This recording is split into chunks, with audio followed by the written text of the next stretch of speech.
Kent's bustling county town, nestled amongst the rolling countryside, rural villages and regularly dotted fruit orchards down to Benenden and Cranbrook.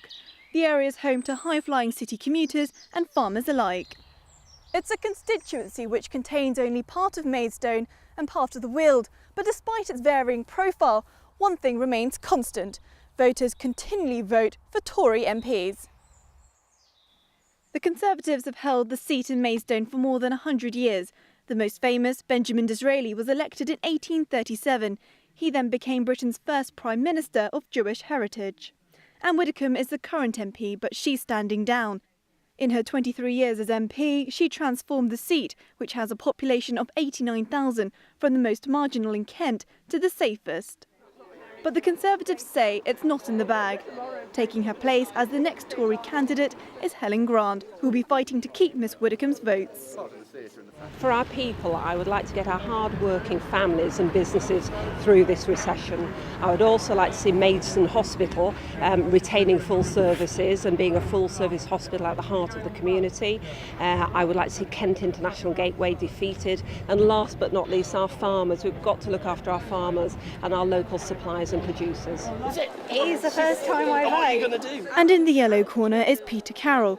He's a seasoned campaigner, and with the recent surge in Lib Dem popularity, the party are hoping to close in on the Tories, making this a two-horse race. When there's a crisis down in Cranbrook about parking charges being forced on the town, when there's an attempt to get rid of a key service like maternity from Maidstone Hospital, when people in Staplehurst said our commuting services to London have been completely trashed by South Eastern, I'd be there saying that's not right and use everything I could as an MP in Parliament, against the County Council, with the Borough Council to say I'm fighting for my people. They're first, absolutely first, all the time.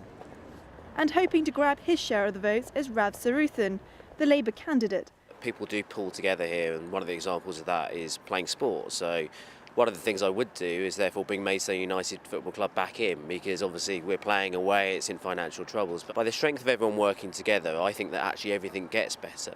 I think we have to increase the spend on things like Sure Start, because that mixing of people is how we build better communities. And I actually think that's how we'll get out of the difficulties we're in at the moment. So the key to winning this seat are the constituents. Is there a trend to vote for the individual over the party? And with Miss Widdecombe out of the picture, will it boil down to who's the most recognisable? I went to find out. Do you know who these people are? No. You don't recognise any of them? No. This is the newscaster. Helen Grant. Yep. Peter Carroll. Afraid I don't know his name. Oh, Peter Carroll? Don't know. I recognise that one. The middle one. Will you be voting for the person or the party? The party. The candidate. I think probably the candidate. Party. Maidstone and the Weald is traditionally a Tory stronghold with a seemingly impenetrable majority. But remember, Anne Widdecombe transformed the seat from the most marginal in Kent to the strongest. However, with her stepping down, only time will tell if people in Maidstone have been voting for the personality or the party. Katerina Moe in Maidstone for Meridian Tonight.